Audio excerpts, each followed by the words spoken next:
La ville de Saint-Jean-de-Luz est comme toutes les communes, en particulier du littoral basque, soumis à la loi SRU, donc 25% de logements sociaux. La ville de Saint-Jean-de-Luz actuellement en est à 19%, donc nous sommes deuxième ville derrière Bayonne sur la côte basque, mais il nous faut quand même amplifier notre nombre de logements pour pouvoir loger entre autres nos jeunes Lusiens. Aujourd'hui, notre PLU est en phase finale puisqu'il devrait être voté le 7 février lors de notre conseil municipal. Un PLU ambitieux puisqu'aujourd'hui, sur nos différentes OAP, nous avons ciblé 70% de logements sociaux, 50% en locatif et 20% en accession. Cela nous permet aussi également d'avoir différents outils, la partie location pour certaines personnes et la partie accession pour nos jeunes Lusiens, de manière à leur rendre possible cette accession qui sur notre ville est devenue de plus en plus difficile. Aujourd'hui, bien sûr, nous travaillons avec HSA, puisque c'est un bailleur emblématique de la ville de Saint-Jean-de-Luz. Il y a déjà une dizaine d'années, nous avions travaillé avec eux sur le projet d'Altouran, cet écoquartier qui est une réussite dans notre ville. Et aujourd'hui, devrait démarrer une seconde phase d'une vingtaine de logements en accession. Parallèlement à ça, HSA aussi va de nouveau construire un certain nombre de logements en location sur le quartier d'Orkiro Baïta, quartier où là aussi vous avez déjà un certain nombre de résidences en location. Donc je crois que vous êtes aujourd'hui un partenaire privilégié de la ville de Saint-Jean-de-Luz, un interlocuteur à l'écoute, quels que soient les problèmes, et je pense que pour notre ville, cela a un réel intérêt.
C'est une commune de plus de 1000 habitants aujourd'hui, c'est une commune très dynamique. Notre démographie augmente à peu près de 3% par an, ce qui est quand même assez remarquable sur ce Sud-des-Landes qui voit encore une fois sa démographie augmenter de manière importante.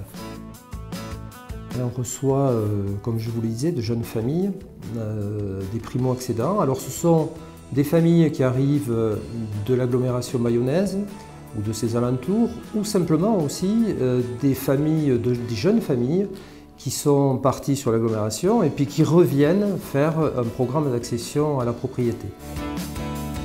Alors c'est vrai qu'on a ici une historique quand même, une histoire avec HSA, puisque déjà en 2006, on s'était tourné vers la société pour leur demander s'il était possible qu'ils acquièrent un terrain qui était bien zoné puisqu'il était en zone UHC du plus en vigueur à l'époque, pour faire aménager d'abord un terrain, vendre des lots à des prix accessibles pour des primo-accédants et ensuite créer donc 6 logements sociaux sur 2 bâtiments.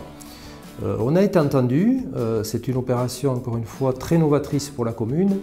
On avait besoin de créer du logement social puisqu'on a quand même, on est partie prenante du programme local de l'habitat de la communauté des communes. Et c'est vrai que c'était une manière de répondre très favorablement donc, à ces objectifs. Aujourd'hui, la commune de Biodos, on a plus de 30 logements sociaux et c'est vrai que notre objectif maintenant, c'est aménager. Voilà, et ça, c'est le rôle aussi d'Habitat Sud-Atlantique. Il faut qu'on arrive à aménager du foncier pour créer de l'accession sociale à la propriété.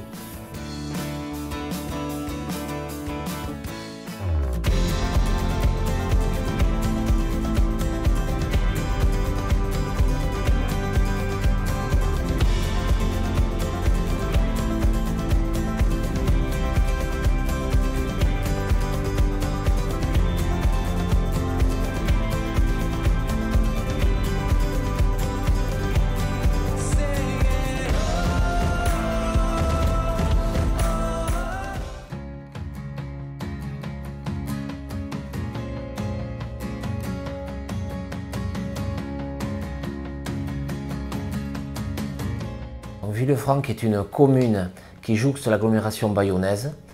Elle compte aujourd'hui 2800 habitants. Elle a pris à peu près en 15 ans 1000 habitants.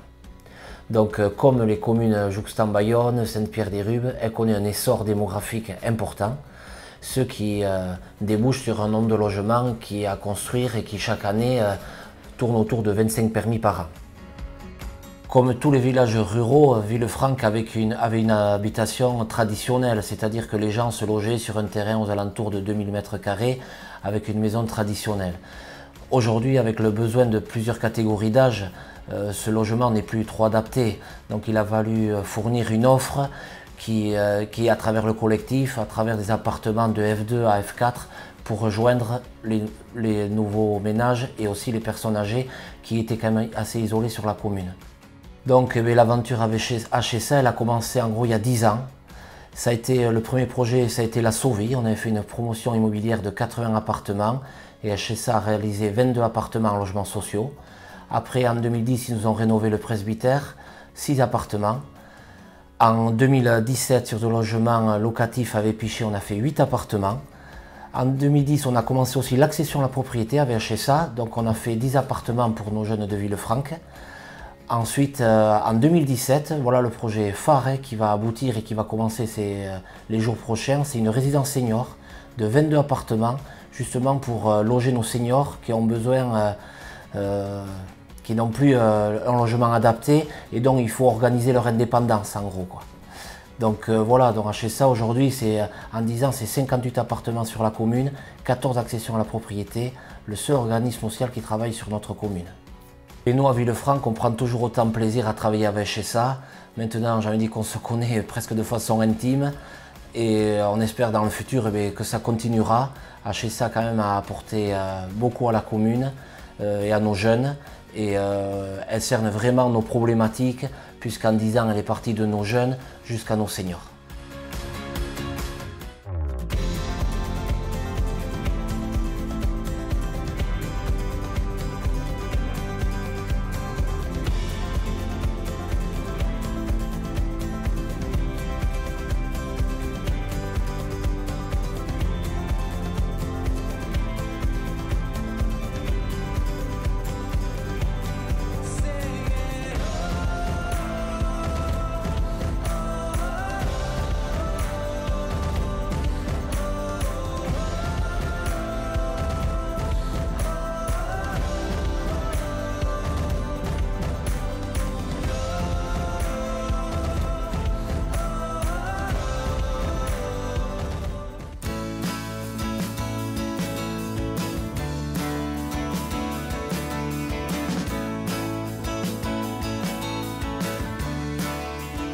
Notre commune donc, a des problématiques importantes au niveau du logement. Beaucoup d'administrés ont du mal à se loger au vu du prix élevé pratiqué par le parc privé au niveau des loyers.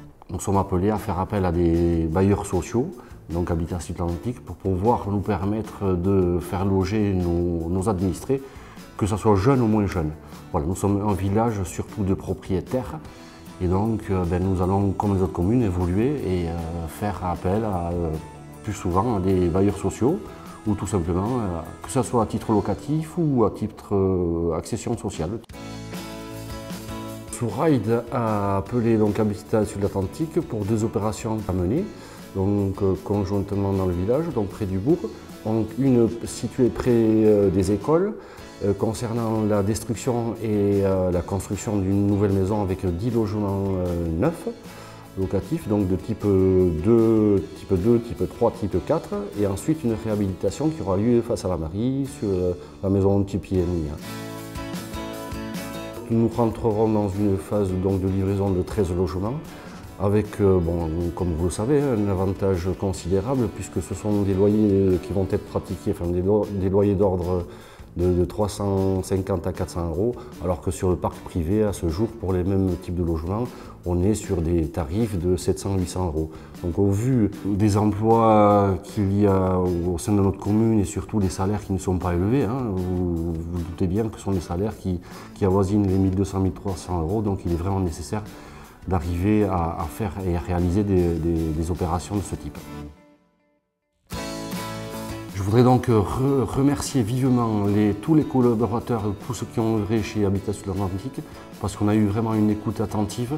Et donc Habitat Sud-Atlantique nous a vraiment aidés, écoutés, et donc on a pu arriver à l'aboutissement de ces projets. Donc je les remercie vivement.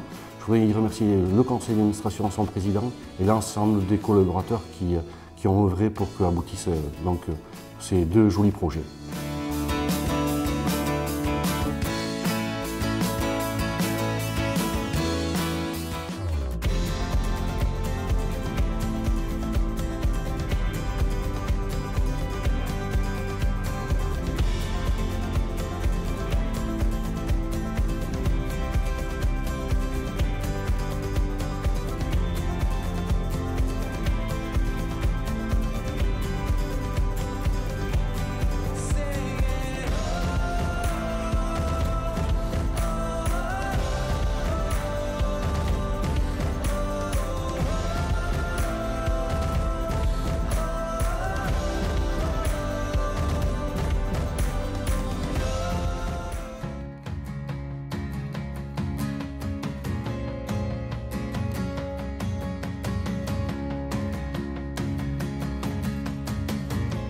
Saint-Michel est une commune de 300 habitants, donc à Galassi, donc fait partie du pôle Galassi-Baïgori.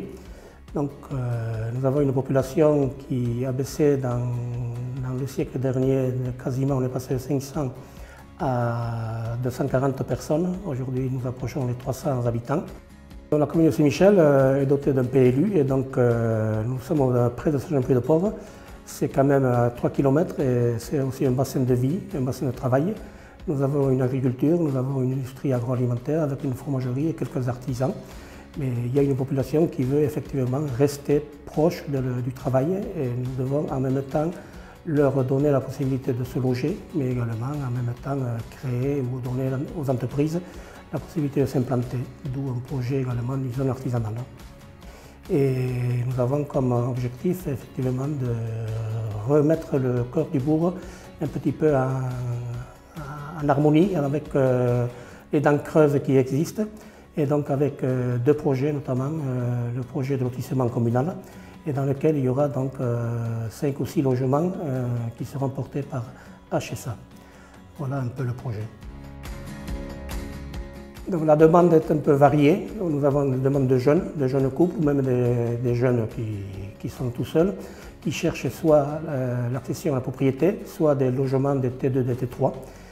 Et nous avons également une autre clientèle, il s'agit du 3e âge, des gens qui ont travaillé en ville et qui veulent passer quelques années dans la campagne, qui vendent leurs biens chez eux et qui sont intéressés par quelques années de vie à Saint-Michel comme partout. Nous étions à la recherche d'un opérateur, donc HSA a répondu favorablement. Ce projet leur a donné, je pense aussi, une petite assise pour s'installer un petit peu à l'intérieur du Pays Basque. Et nous en sommes conscients qu'au début, 6 logements pourront être transformés peut-être en les doublant dans les années à venir, puisqu'il y aura du foncier disponible donc pour toujours pour HSA. Ça revalorise un petit peu notre projet, quoi. Voilà.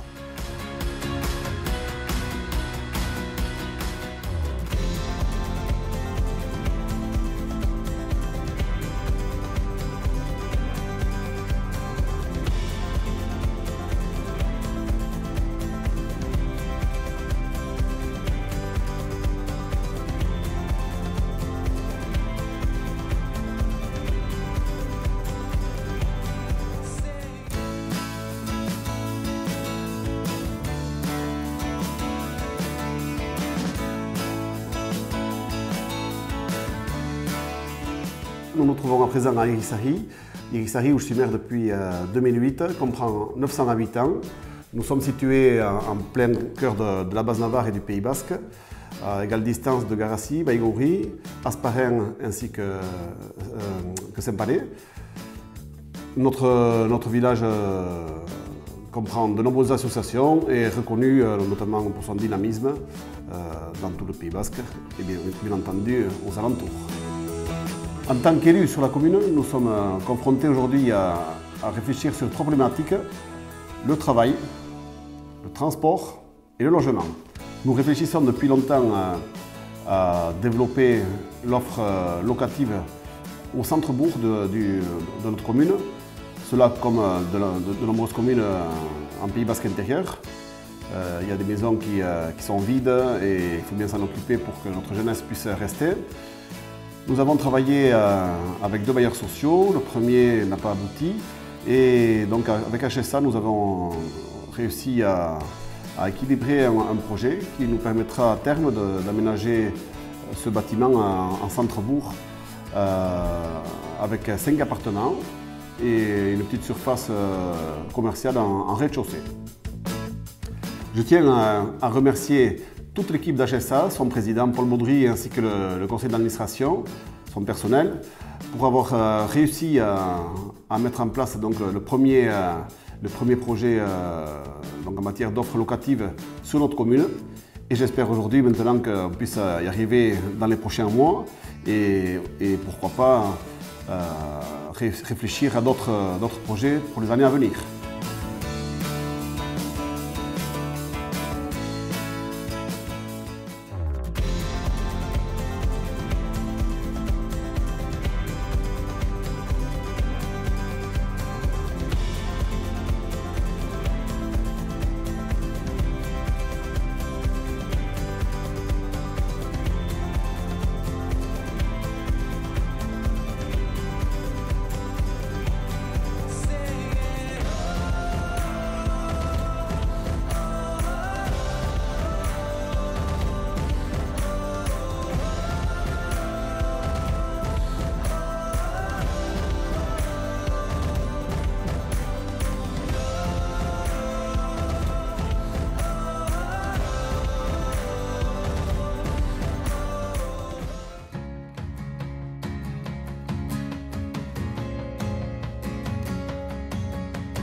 La communauté de communes du Seignant, c'est une communauté qui compte 27 000 habitants sur 8 communes, avec une partie du territoire très urbain et une partie beaucoup plus rurale. On a à peu près, en fonction des années, entre 1,5 et 2% de croissance démographique tous les ans. Donc c'est un territoire où la problématique de l'habitat, et en particulier de l'habitat accessible, est particulièrement prégnante. L'habitat sur le territoire du Seignant est un sujet fondamental, à la fois pour les familles et en particulier, comme souvent pour les familles monoparentales, où les problèmes de revenus sont importants.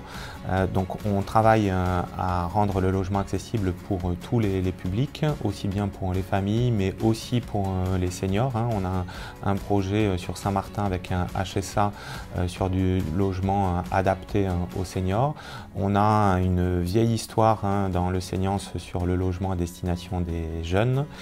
Donc on essaye de répondre à toutes les demandes. On a actuellement à peu près 1700 demandes de logements accessibles non satisfaites sur le Seignance. On fait des efforts pour maîtriser le foncier, pour travailler différemment, et c'est un petit peu les enjeux de l'écoquartier des Trois Fontaines.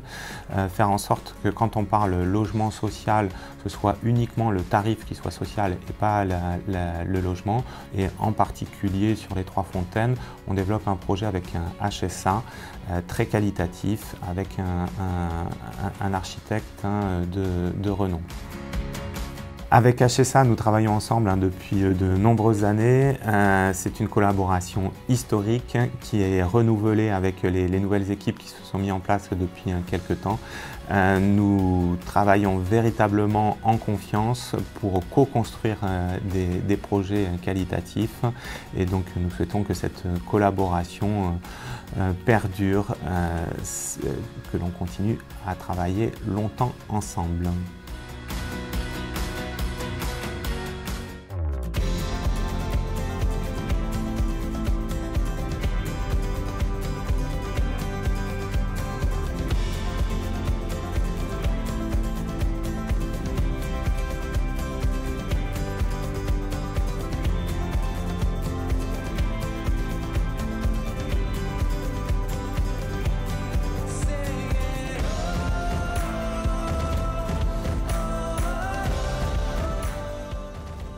Bonne année à tous. Bonne année à tous, urte berri on deneri. Bonne année à tous. Bonne année à tous. Urte berri on deneri. Bonne année à tous, urte berri on deneri. Urte berri on deneri. Bonne année à tous.